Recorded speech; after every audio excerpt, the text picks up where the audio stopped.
Welcome to CPG Vibes. No scripts, just chat. I'm Alex Baer. And I'm Wade Yenny. Each episode is recorded live, and we talk all things food and beverage, and so much more. Feel our vibe and search for CPG Vibes on Apple Podcasts or Spotify, and make sure to give us a 5-star review. If you'd like to sponsor our show with your product or service, email us at cpgvibes100@gmail.com. Now, let's vibe.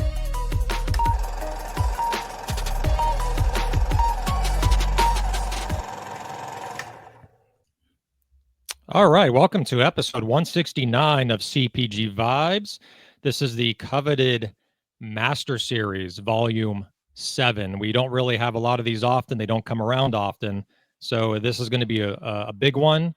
Could be the biggest one of the year. It's already trending to be that with, I think, 65, 70 people that are attending right now. And there's going to be more as we go on. So thank you for joining us. And Wade, how's it going, buddy? Coveted. I'm doing good. Doing good. It's coveted. Yeah, I'm glad you have all that Master Series and all the different numbers, because you got episode 160, 69, and you got the Master Series, you got volumes. Yeah. I'm glad that's you and not me. I'm Jewish, so I do the numbers. I show up at 3 o'clock my time and figure it out from there, but you've got all the numbers figured out. So yeah, we have just for people to know, we're just so that everyone's on the same page here. Go through some little math here. We have the expert series, right? That's going on. And we're going to be approaching volume 13. We have the buyer spotlight, volume 2 coming up. We have, what else? Outside the Tank, volume 5 coming up. We have Random Babble series, volume 3 coming up. So it's numbers all over the place. There's too many damn numbers. Jeez. I know you're already volumes. Yeah. Volumes. You could start doing Roman numerals or something. Like Super Bowl, right? Yeah. Yeah, let's do it. Exactly. Right on. Well, some laundry list items for today. I'm going to leave out as many numbers as I can, but one big number to mention is 5. What does the 5 stand for? 5 stars. I've got that one. Okay, that one you got down. Yep. Good. You paused for a second. I got scared. So give us. I see. Talking about 5-inch jorts in the chat here. So I wasn't sure if we were talking about that. Those are Gavin's jean shorts. His jorts are 5 inches. So God, he wears more denim than Jay Leno. I swear to God, that guy is a denim monster. So that is Gavin Conkle, and he's with the company. It's Be Amazing. Company again. Be amazing. All right, so we are the #1 rated CPG podcast in the world, and we've kept it just like Scotty Scheffler has kept the #1 for the last 2 years in golf, right? It's a good plug to Nick because it's the Canadian Open right now for golf in Canada. And by the way, it's Nick, not Jake. Surprise. Jake couldn't make it. It's a surprise, and I just ruined the surprise. I was going to say, there you go. But, that's what we do on the show. We ruin surprises. We let people down. So 5 stars on Apple Podcasts. Make sure to go on Apple Podcasts, Spotify, and give us that good rating. We also have sponsorship and block rates. Email cpgvibes100@gmail.com, and we can respond to that and get you to be a sponsor on our show, which gets a lot of visibility both per episode and also long-term for your brand, getting people to buy it, getting people to invest, promoting your crowdfunding, whatever you want to do on our show. If you're a sponsor, you can do that. We also have our backwall sponsors, which we were just talking about before we got on the show here and taped it. We have Melting Forest. It's like the psychedelic backwall. We have Melting Forest, which is the mushroom adaptogen drink with energy and also de-stress. We have Feel Free, which me and Chris were talking about. And I'm with the company as well, so I love their product, Kava Kratom. 2 servings per bottle, people. When you drink it, 2 servings per bottle. You can find Feel Free at basically 37,000 stores across the country. Just go to their store locator, botanictonics.com, and check out where it's being sold. And we're also in Circle K nationally, so that's Feel Free. And then there is Dream Makers, which is the accelerator with Jeff Church. And for the one or two people on the entirety of the CPG planet that don't know Jeff Church, he is the original co-founder of Suja Life, which exited to a private equity, and he built them to over 100 million in revenue before exiting. So that is Jeff Church and Dream Makers. We have our YouTube channel. So it's youtube.com/@CPG Vibes. I don't think I left anything out, right? But there's two things I want to mention. Two things. Number one is a drink that I just discovered. I was introduced to this amazing founder, Nicole Funabashi, pronouncing her last name right, but the drink is called Bashi, based off part of her last name. And they have two SKUs. They have blueberry lemon, which is this one here. And it's funny, on the side of the can, it says chill the fuck out, asterisk. Did I see sleep on the front of the can? Are you going to fall asleep during the show? What does it say underneath Bashi? Does it say It depends sleep? how entertaining you are, Wade. If you're entertaining, I won't fall asleep. So. All right. I'm just going to warn our guests here that we might have to carry the load here because Alex is going to be hopefully not. Feel relaxed, but not sleepy. I don't but it does say essential sleep and recovery. Okay. So if I nod off, meanwhile, I'm drinking caffeine. So we're like this. Yes. That's what makes the show work. We're and you're taking a swig. Is that Monster? Is that Monster? It's Monster. Wow. So I got Bashi, you got Monster, and the world keeps on turning. And then the other one I want to show is it's a second SKU, which is called Perk the Fuck Up. So they have Chill the Fuck. See, so you should have been drinking that one, right? Well, I want to be opposite from you, though. We got to be yin yang. Right. We can't have too high of an energy. Like you bring the energy, I bring the mellow, kind of the mellow side, if I can. Okay. So this is the other Bashi, but Kava. I'm a big fan of Kava, and I started drinking products, and Bashi sent me samples. So thank you, Nicole, for sending that, and check them out. Google them. Drink Bashi. And then the second thing I want to mention too, again, we get fucking random on the show. Before we bring out our guests, we'll bring him out in about 2-3 minutes. Have you heard of Whoop at all? Whoop? There it is. Yeah, it's like Tag Team. It was a song back in the mid 90s or something, right? The more technological Whoop. No, I've not. A lot of people haven't heard about it. I'm curious if Chris, Nick, Kari, or Mike have heard of Whoop. I swear to God, Mike has to have it because he works out, but he'll tell me. He's pacing right now, getting his steps in before he gets on the show here. We can see him, but you can't. But Whoop is a thing that tracks your stress levels. It's kind of like Apple Watch on steroids. And it's pretty cool. It measures your sleep. So you wear it all the time, like even in the shower, even when you're swimming. It's waterproof.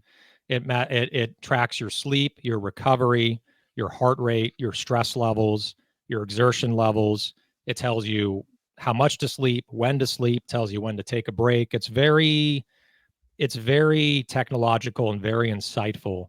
I'm wondering if anyone else has ever seen it or tried it. So anyway, comments, let me know. Whoop. They don't sponsor the show, by the way. There it is. Yeah. There it is. All right. I'll stop rambling here.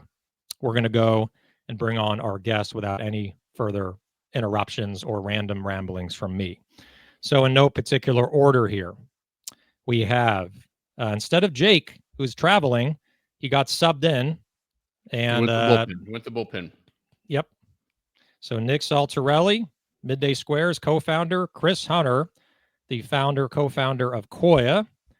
We have Kari Pedriana with the Green Spoon Sales, a natural broker. And we have Mike Fata, who is the guy with the sleeveless shirt. How's everyone doing? Hey, when you're pumped up, you don't wear sleeves, huh?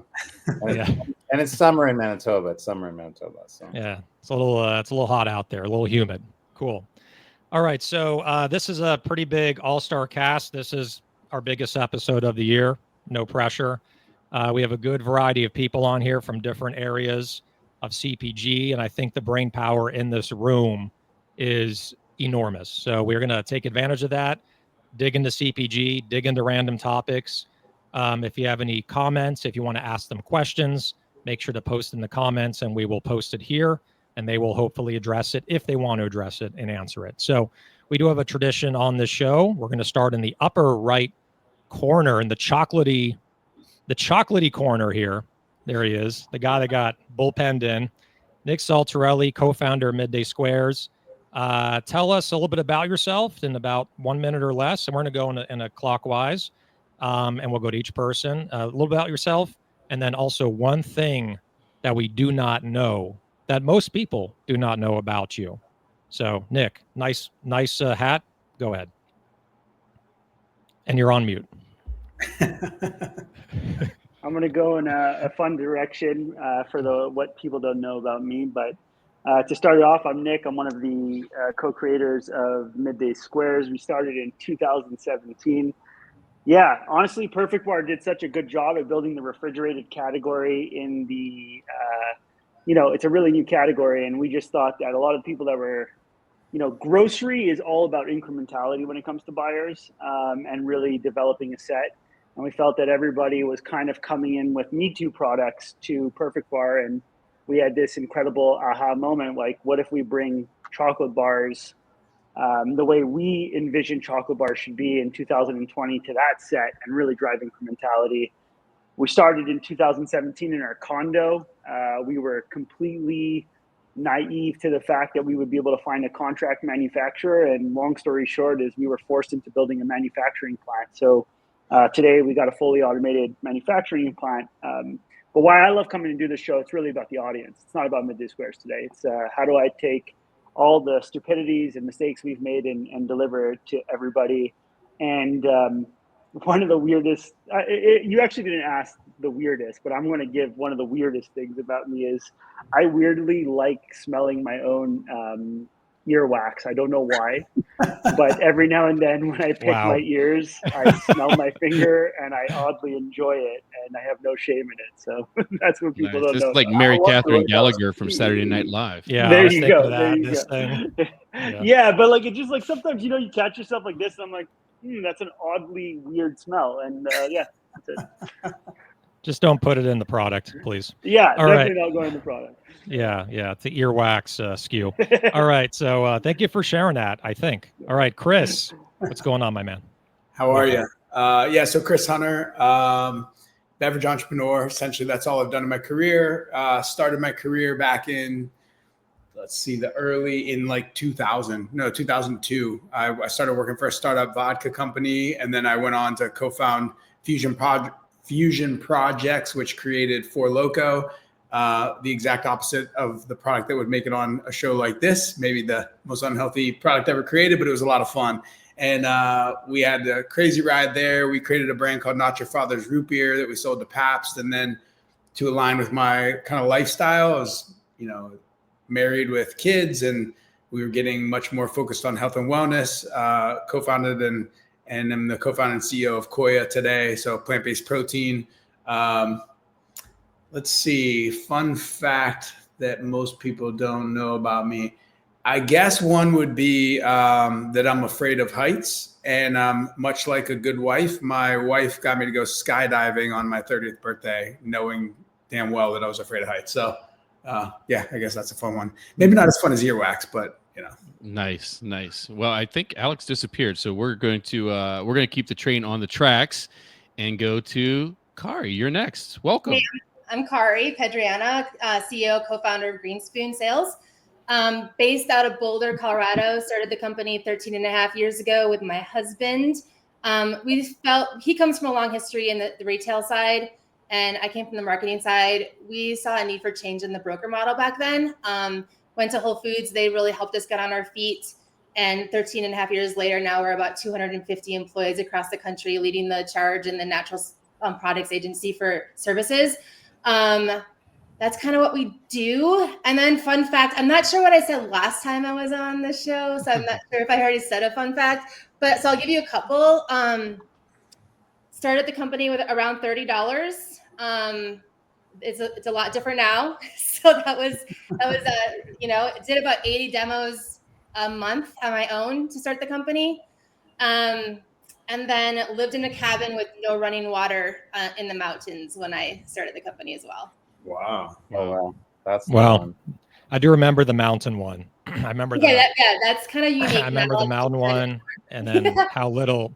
So it shows you that, I guess it depends on the business, right? Whether it's CPG or whatever, drink, beverage, food, that sometimes you don't need a lot of money to start the business if you do it in a certain way, but Right. it takes a lot longer sometimes to get there. So there's different ways to arrive at success, right? And not no one way is the same as another. So thank you, Kari, for joining us again. Mike, what's going on, my man? Hi. Talk about unique ways of arriving at success. Mike Fata. I'm from Manitoba, Canada, and I've been an entrepreneur now for 27 years and really started 30 years ago on a health journey, losing 100 pounds, getting interested in health, getting interested in natural foods, organic, wellness. And my claim to fame was pioneering and growing Manitoba Harvest to a 9-figure success.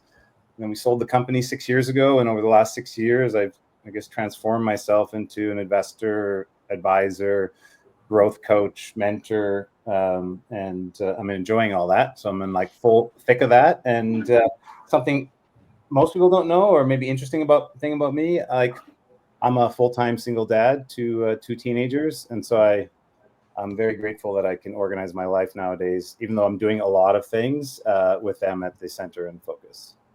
Gotcha. One thing that Nick shared with us before you hopped on, Mike, and before we went live, and you posted this on LinkedIn, but I want to emphasize this. How many years did it take you to hit your first million? 6. I think I put 5. It was 5 3/4. It was like 6 years to hit the first million. Yeah. I thought it was 10. So I just wanted to correct. 10 years to hit 10 million, but 6 years to hit the first million, 11 years to hit 10 million. Mm-hmm. And we weren't profitable for 13 years. Wow. Even though we were capital efficient, we weren't profitable for that time. So, and I started the business with 3,000, 10,000 altogether, 10,000 times 3 to 30,000 altogether with the 3 founders. But without investors, we would have never made it 12 years without profitability. So, Mike, that's a good place to start, I think, with when you talk about not being profitable for that long. I think now, obviously times have changed a little bit, but when you look at things now, I think investors, there's a little bit shorter leash, or at least it seems to be. So what, from your aspect then, how did you make it so long without that pressure to be profitable, for 13 years? I mean, that's quite a tenure before turning the tide. Yeah. Oh, yeah. We didn't have venture capital until year 11, which I think is the answer to that. And we were already a $10 million a year revenue company. And so before that, to kind of fund the business from 0 to $10 million in revenue, those first 10 years, basically, we had 3 friends and family rounds. And so we had about 60 investors altogether in those 3 rounds that contributed just over $1 million. It was like $1.2 million over those 10 years. So we funded the business with, it was 1.2 million of equity, but over that time, it was probably $5 million of loans, interest-free loans, and grants from the Canadian government, which kind of made that all happen. Yeah. Okay. I would love to add something on the aspect of, like, to your point, Wade, is you could do the venture capital model. I think what is super important still to this day is the analogy I like to give is pace per mile. So anybody that's ever ran anything, you could, let's say you're running a marathon, which is called 5 kilometers. If you know everybody's speed per kilometer or speed per mile for our American friends, you can actually reverse engineer what it would take to come in first place, right? If you just know what the first place runner's speed per mile is, you know what you need to hit. And so I still think that not every idea is going to be able to be profitable out the gate. We're living through it. If you have to build a manufacturing plant, what's the most important is that you're super capable of explaining to the investor base what the pace per mile looks like, and that every tranche or every check mark in that pace per mile that you say you're going to get to, you're going to get to. And so, if you start at -% gross margin, let's just call it, and you have this plan of how you're going to get to X, Y, and Z, your job is to say, okay, here's how much money we need to unlock A, here's how much money we need to unlock B and C. And your job as an entrepreneur is to continue to build conviction along the way that you're hitting your markers. And so I think the area of time that's gone is where you're just going to get money to bleed cash without anybody questioning your check marks, which was super evident during the 0% interest years that we had. But it's still really doable. So don't be discouraged if you need to have a business model that has checkpoints in it. That's what I want to add. I love that.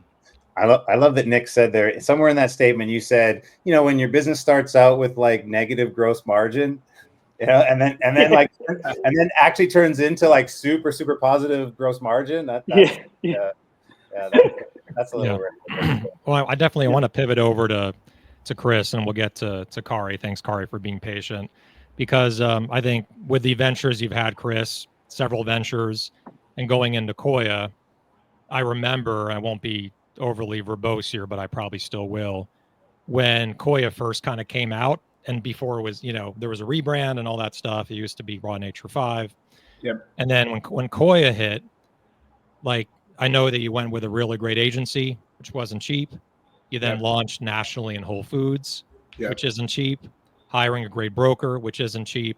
What was your strategy? Just raise a lot of money out the gate, and then once you did your first round, how did you kind of balance future rounds with your investors? What was your strategy with that? Yeah, so it's interesting because I came from a warped sense of reality. Like with at Fusion Projects, we raised a little bit of money from friends and family, and then we just I didn't realize how unique it was that we kind of struck lightning in a bottle, where we fortunately didn't need any more money because the product just took off and it had really good margins. And so I just kind of came into this thinking, that's how it always goes. Right. And that was very naive. It was a really unique situation, but I did plan to raise money, and keep in mind, this was the time when that was the model. It's like beverage didn't need to be profitable. You just had to show that you could get there one day, and you had to show explosive growth. And so we first structured a multi-tranche deal, which I'll credit one of our investors for kind of structuring it that way. That gave us access to capital, but wasn't overly dilutive on the first tranche. And we consciously took a margin compression to meet mainstream retail requirement pricing. So the retailer I remember is Publix. They said nothing here is over $4. If you can't get below $4, you don't get in. And we said, all right, well, we're gonna compress and we'll make it up. And you look back at the decision, was it right? Was it wrong? I don't know. But it definitely required us to burn some capital. I think the hardest part was so to answer your question directly, we were always out raising money. And I truly believe, look, we have great partners that are invested in the company.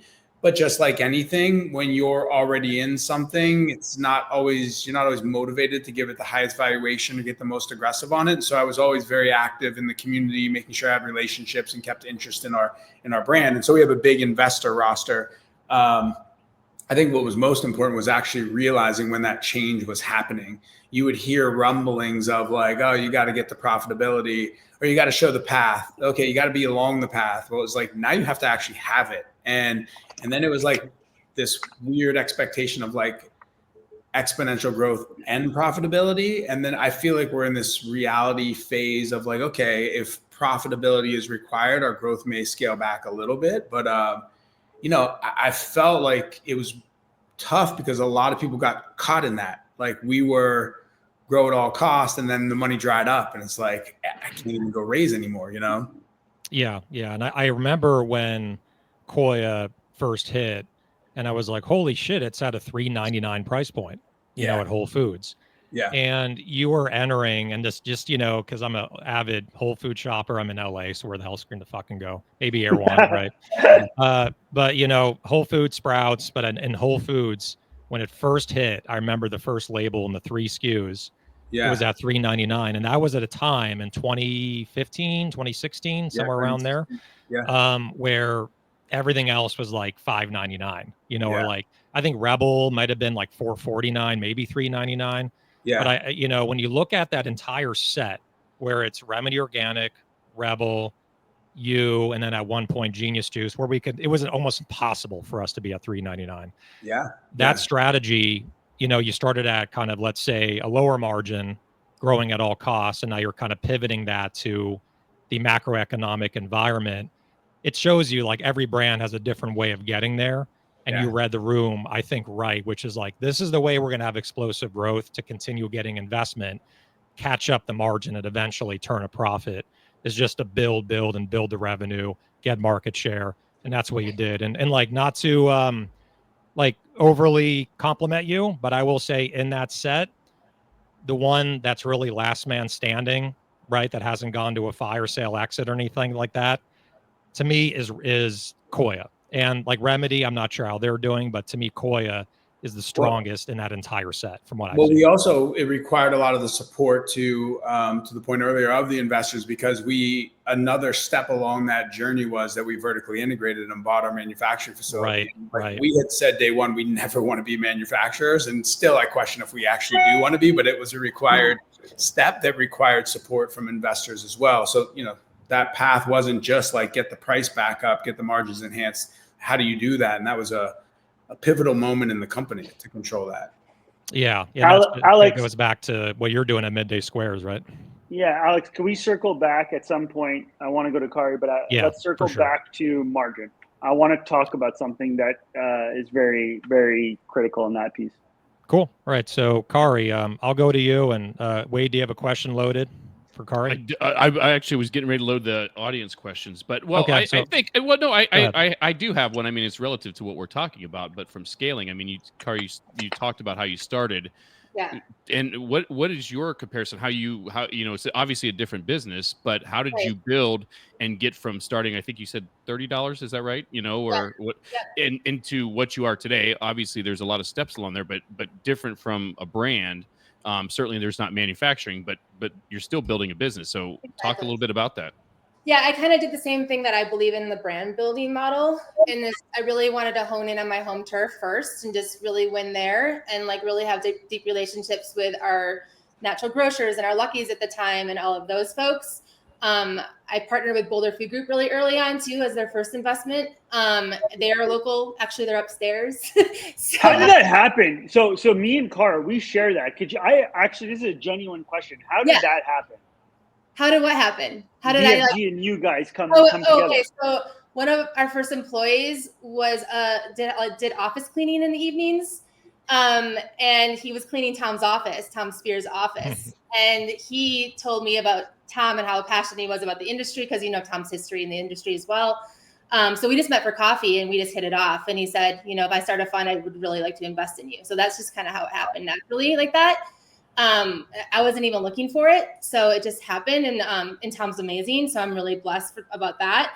But really wanted to build it that way. Like, we started in Rocky Mountain region, got it really strong here. Then we decided to go to another region, just focus on there for 2 to 3 years, go to the next region 2 to 3 years. Because we are one of the only agencies that didn't just go buy another agency up. We built it brick by brick. And there's reasons for that because I'm a very, very, very strong believer in culture.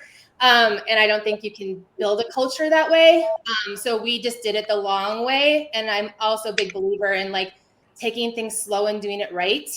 And so, took me probably 8 years to build it out, 9 years to build it out nationally. But it was the right way, I think. Love that. Nice.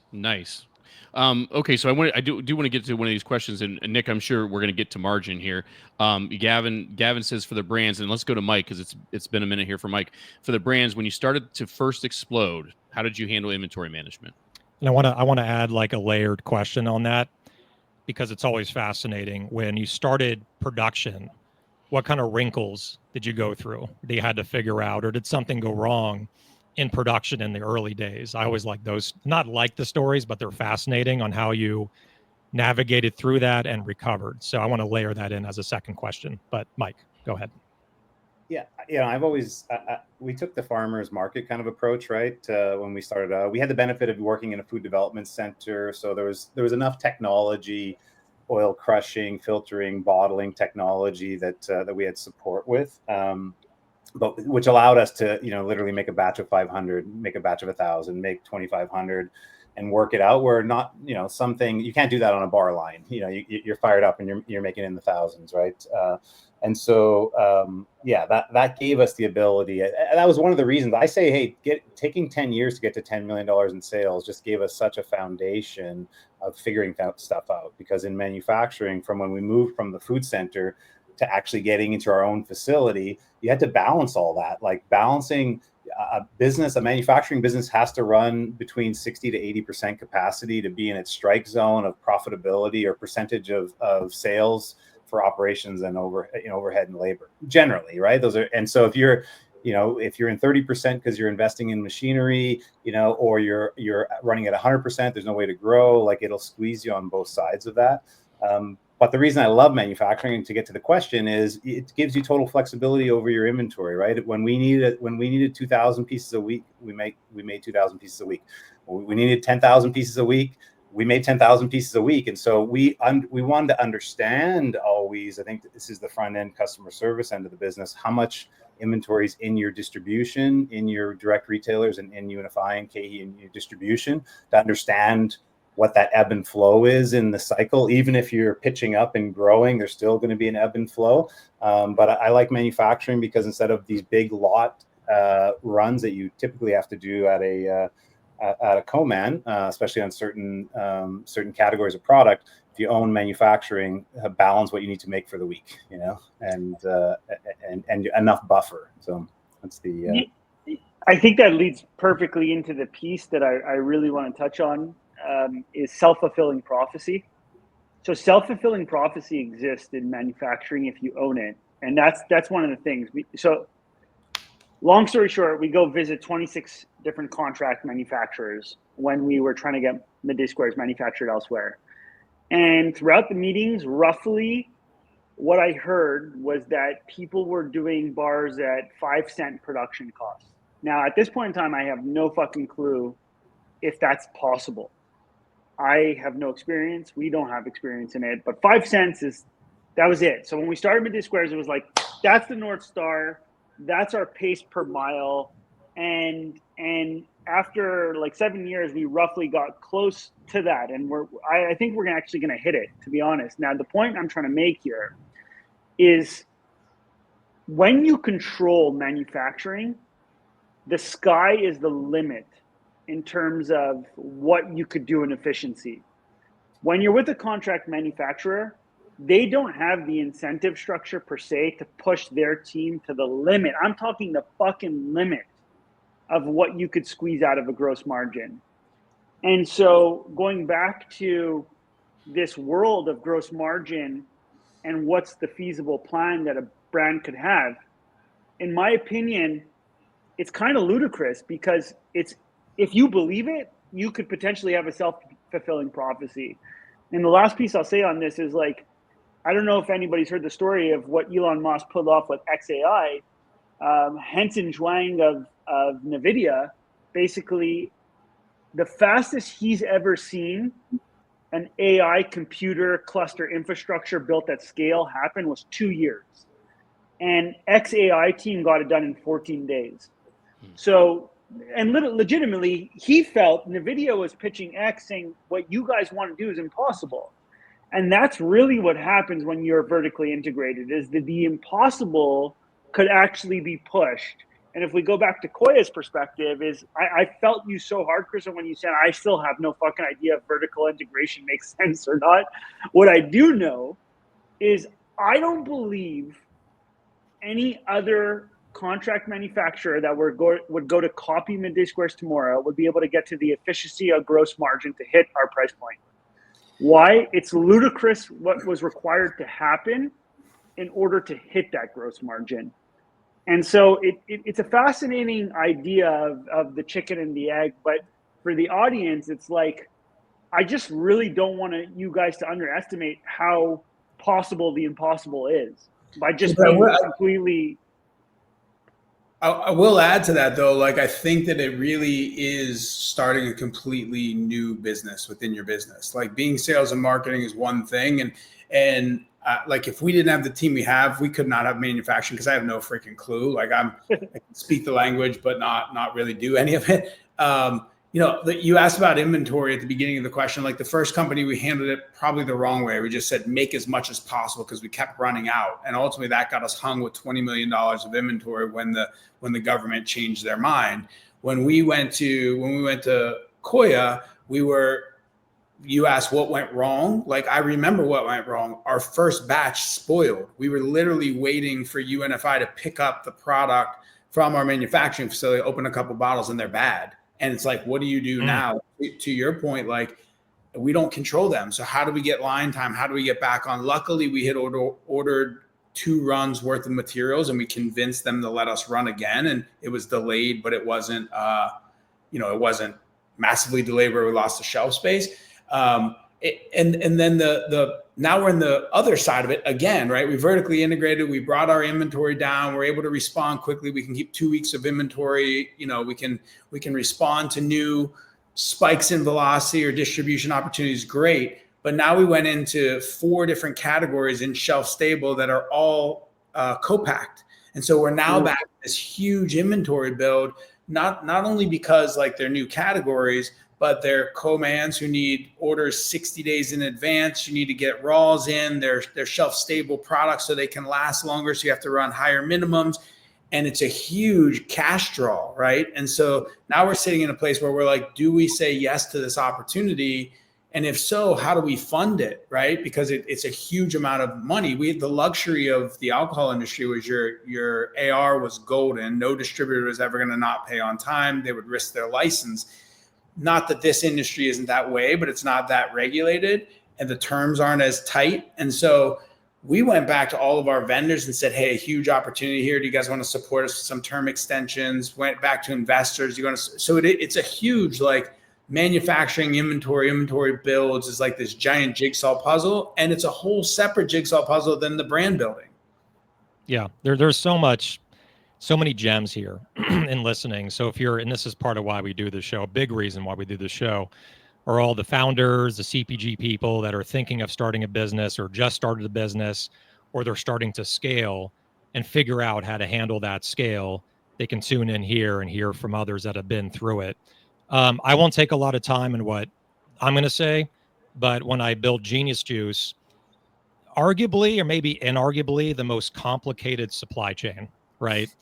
And you've all heard about this supply chain. We worked with Kari for a few years, right? Got into a bunch of Whole Foods regions with Green Spoon. I've talked to Mike. I've talked to Nick. Chris is just because we were in the category competing against KOIA at one point, kind of semi-competing. He's well aware the complexities of our supply chain.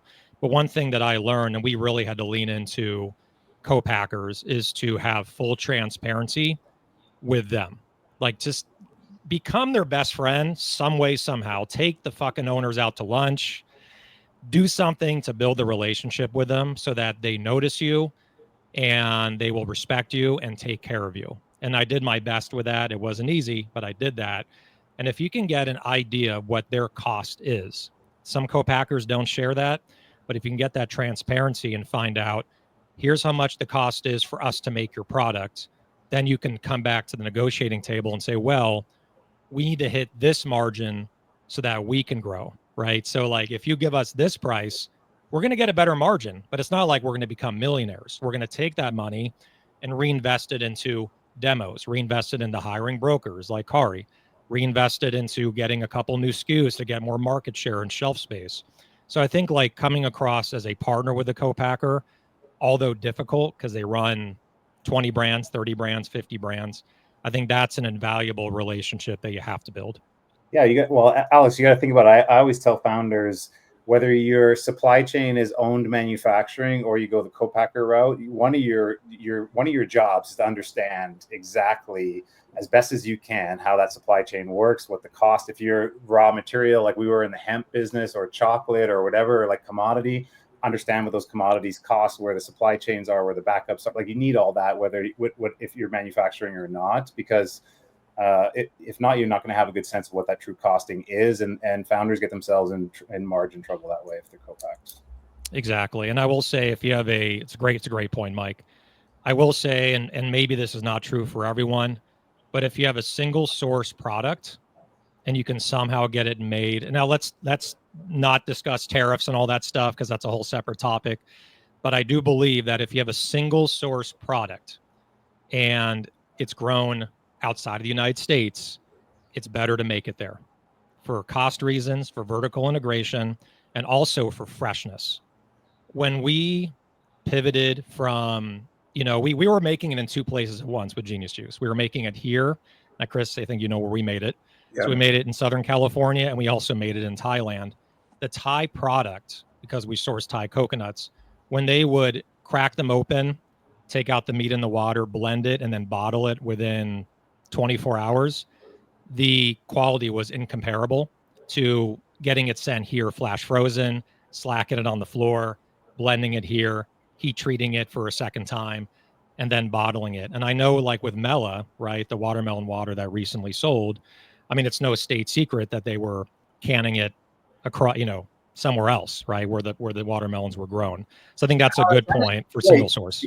Alex, I didn't realize you were doing that. I know that Mark Rampolla and I think Kerbin were also doing that, and they were saying like that the cost to ship, because the idea is you're going to ship liquid, which is heavy, which would not be ideal. But even considering that, it was still a better situation to yeah, labor cost. I mean, come out and say it, right? Labor costs are more in California. They're more in the United States. So if you can get a better product, fresher, vertically integrated, the bottling, the raw materials, everything is just sent to that one factory.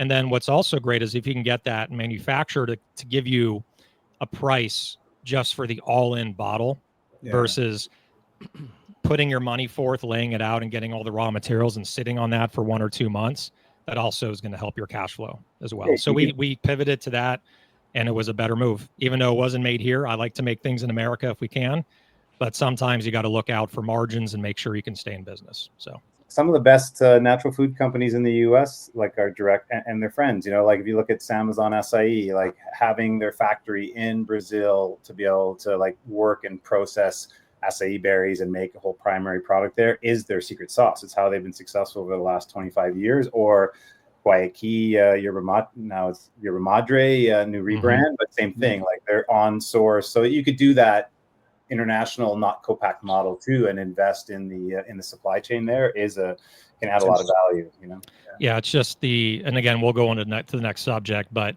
the one thing that we worked on, and we hired, Stage One Financial, I know they sold, but we worked with Stage One Financial before they sold, with Jeremy and Katie Triefenbach, about demand planning.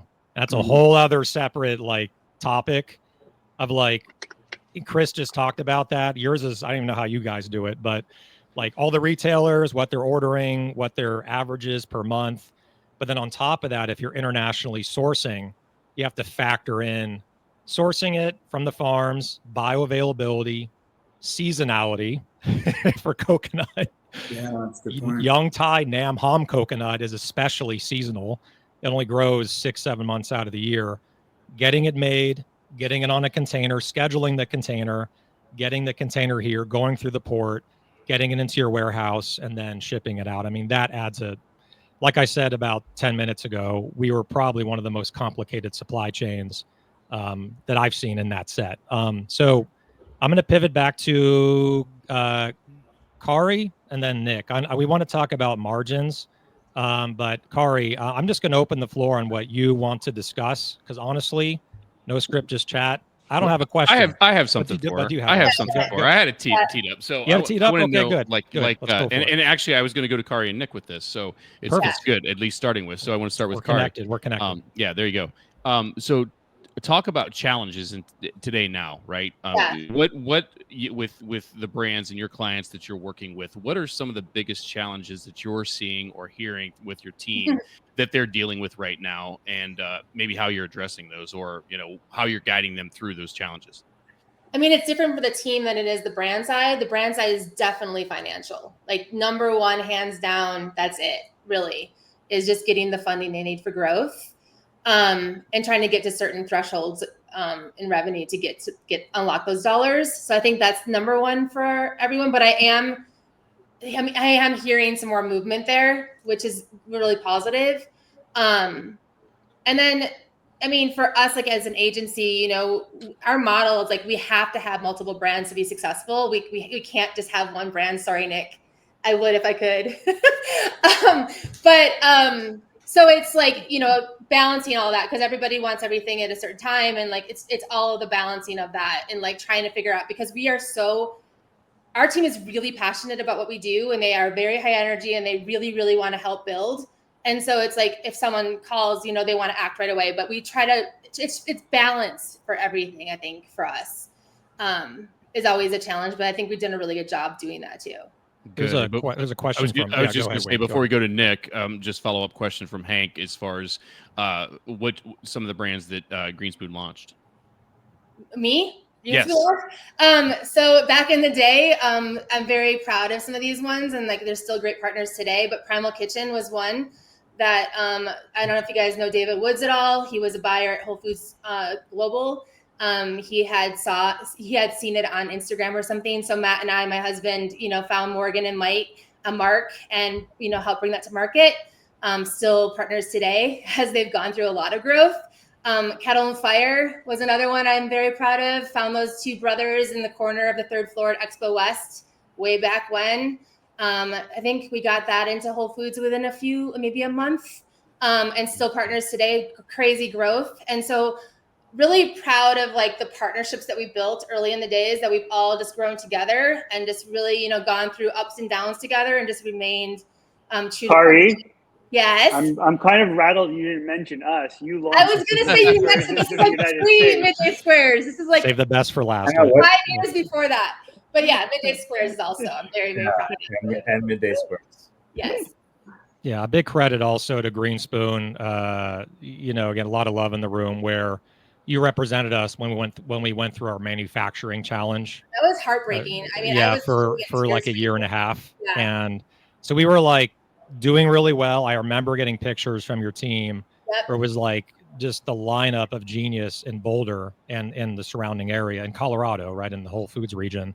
Yep. And then we were like growing. The Unify orders were getting bigger. I'm like, fuck yeah, this is going well. And then it just cut. Yep. And for 1 year, Kari had to tell the buyers what the hell was going on with Genius and keep them warm. Yeah. And it took I think 15, 16 months. We got the product back with new packaging that looked really weird. It wasn't the same bottle because it was made overseas. And you were able to get us back into, I think, almost all I think we missed one, like Mid-Atlantic or something. Right. But we got back into all the rest of them.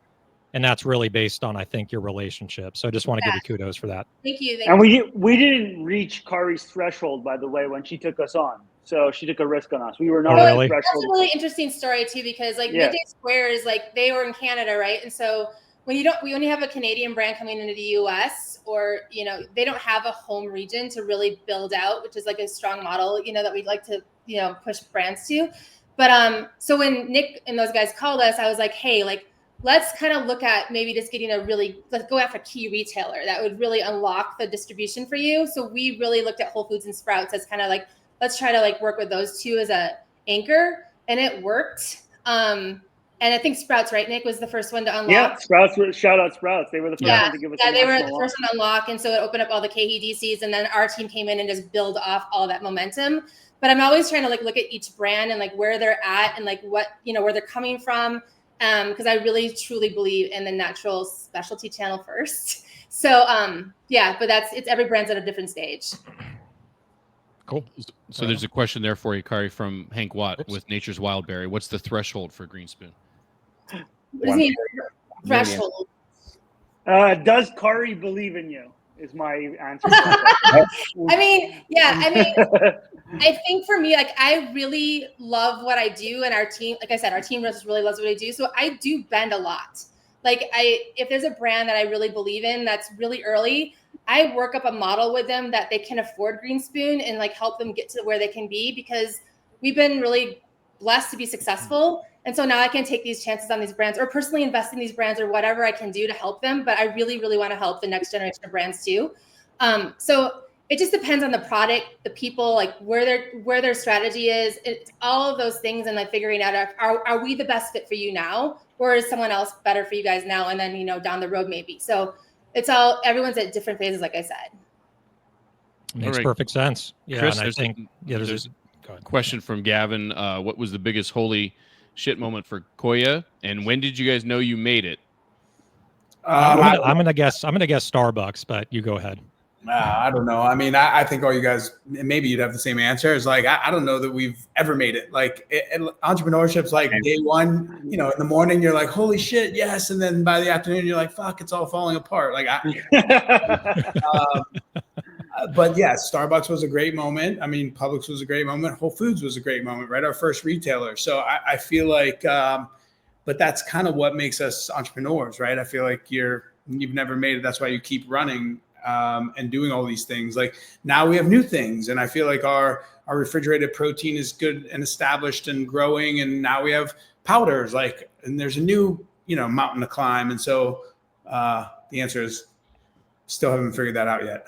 That's a great answer. And I was going to say, and we also have a question. I'm going to throw this one to Mike from Hugh Curtis. And it's related to what we were talking about earlier with regards to early stages. And how did you handle the procurement function when starting out?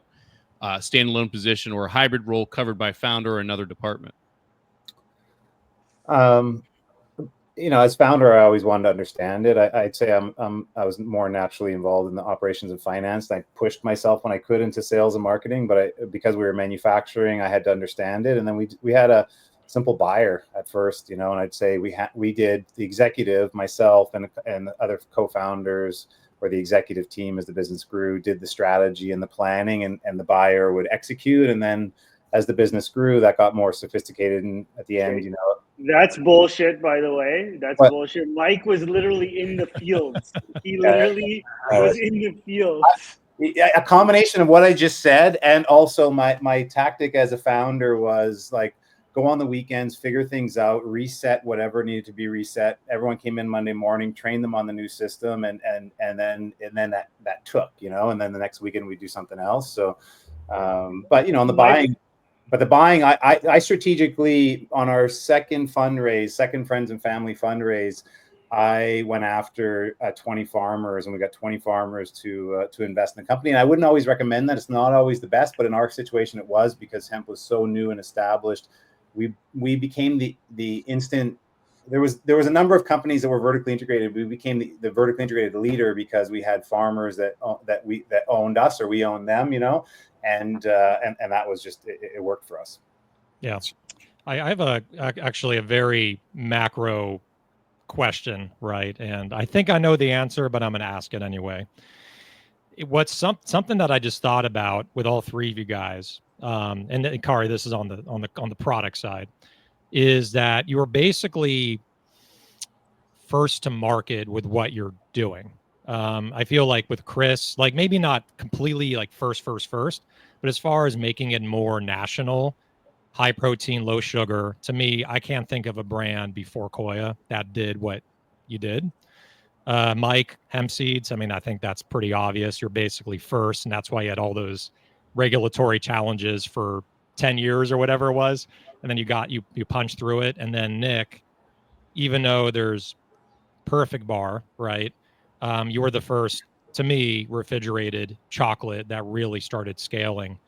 What were the pros and cons, and it could be anyone, of being the first? Just talk about the experience of being that first one to stick your neck out in that category. Let me just go in there first and quickly, because I was just speaking, but we were one of the first, Alex, and so we were bleeding edge still as an industry, but there was hundreds of hemp food companies back in the late 90s and into 2000s, and we slowly but surely outcompeted them. But it wasn't that I wished that there was all those competitors, and there was a lot of people that were doing it. So were there other hemp seed products besides yours? Hempola, Ruth's Hemp Foods, Red Valley Hemp. There's so many brands and so many people on the supply chain that were just trying to figure it out, and we figured it out better, right? And part of that was having three co-founders. I'm sure of it. MDS is going through it. Like, you get the trifecta that are blocking and tackling, you're gonna win. But I would say but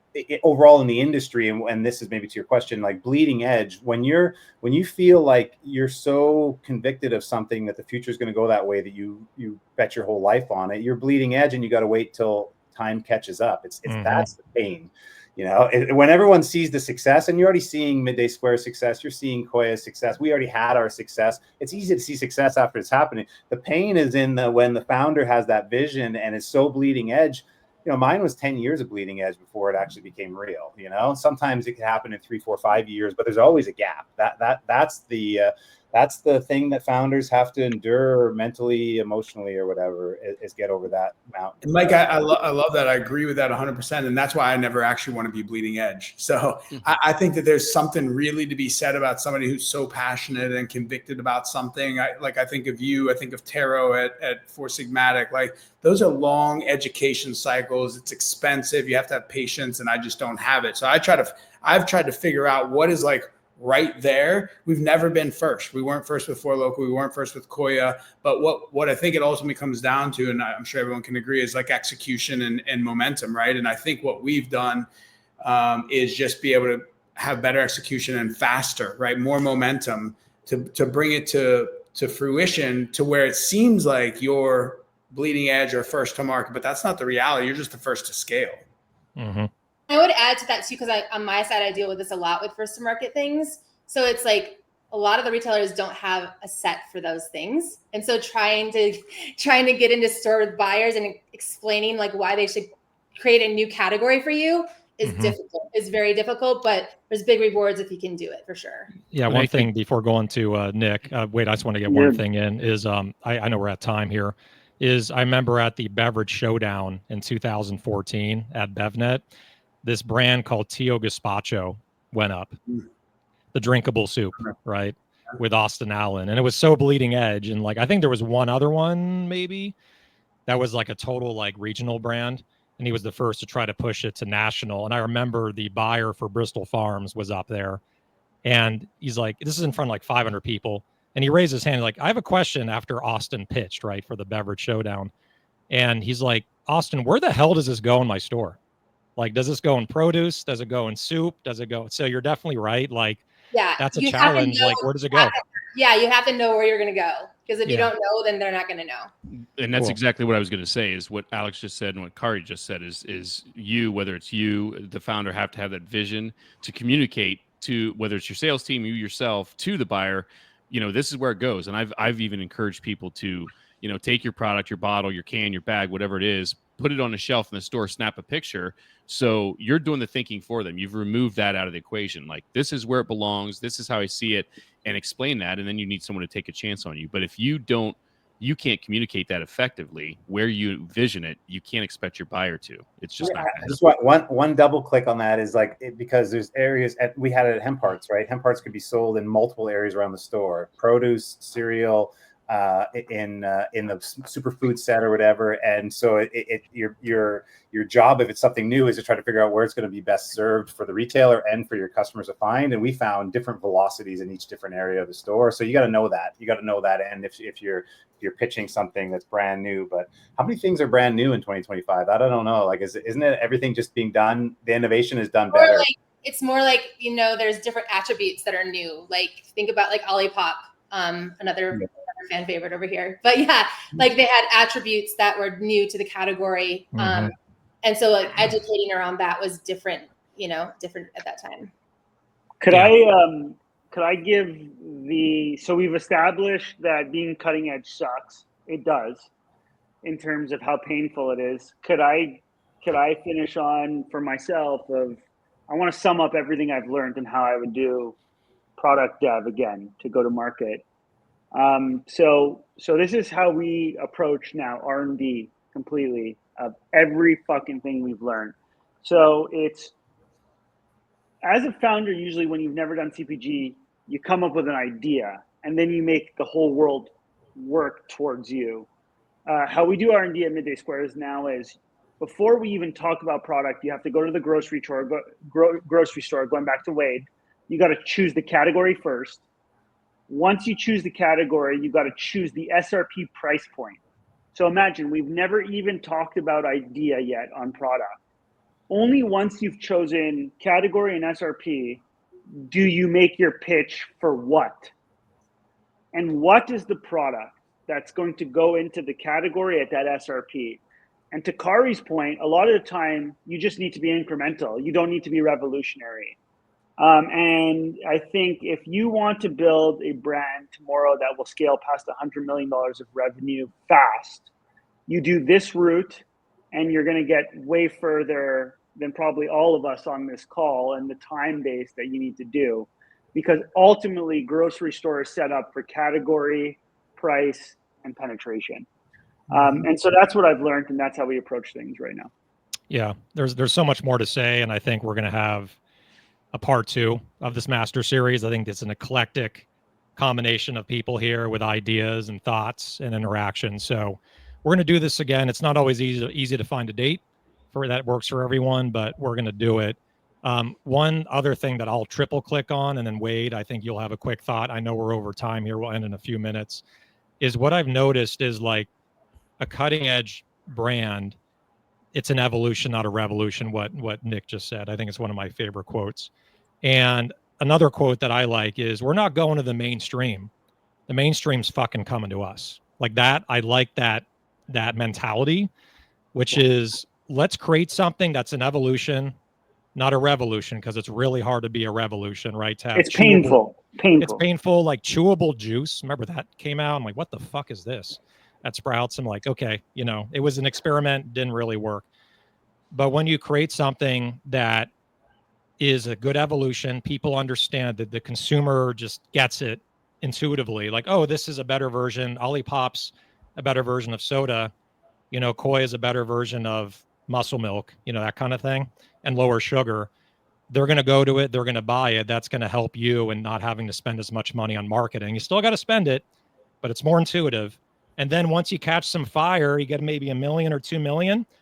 I'm like, competitors, get the fuck in here. Like, I want this to be a set. I want this to be 3 or 4 brands, because I don't want Whole Foods to stick me in a corner or Sprouts to stick me in a corner. I want to be in the main set, baby, with 3 other brands. And most customers are going to know they found me first. They're going to buy ours over all the other brands, unless they have $100 million to spend on marketing, and maybe not even that. Right. So I think that's a good point as far as getting into a set and building your brand. So, okay. So, Wade, anything else you want to add before we wrap it up? I was going to say we're over time, so let's put a bow on it. This is a good place to stop.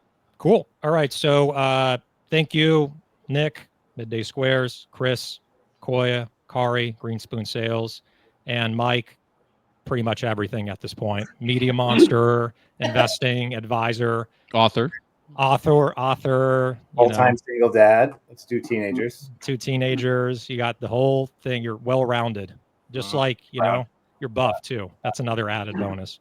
Yeah, I'm going back to work in the garden, so I appreciate awesome. you. Yeah. And we'll see some LinkedIn posts about your garden. Yeah, you're going to. Stay tuned. Stories coming. Yeah. All right. So thank you, everyone. We will see you next week. And the episode next week is going to be the nothing. It's just me and Wade. So it's not nothing. 2 weeks. Well, I will say 2 weeks from today, we have a buyer's episode. So stay tuned for that one. We'll have 3 buyers. Do we have anyone already? It's already added? It's locked and loaded. We'll have our own Kenny Hausman from Fresh Time. We have Robert Johnson from New Seasons, and I went into the old hat of mine, and Jason Hostetler will be making his CPG Vibes debut from Bueller's, which is my old stomping grounds in Ohio. So 13 stores. Oh, actually, it might be 14. I'll have to. He can tell us when he's on in 2 weeks. But he's the director of grocery, dairy, frozen for Bueller Foods in Worcester, headquartered in Worcester, Ohio. So that's the lineup, and I'm looking forward to that. We have the West Coast, we have the Midwest, we have a little bit conventional, leading natural specialty. So should be a good show. Awesome. Sounds good to me. All right. Well, thank you everyone for joining. Thank you everyone for watching and listening. Rock on. And have a good weekend. We will see you next week. Have a great Friday. weekend. You too. Thanks, guys. Take care, everyone.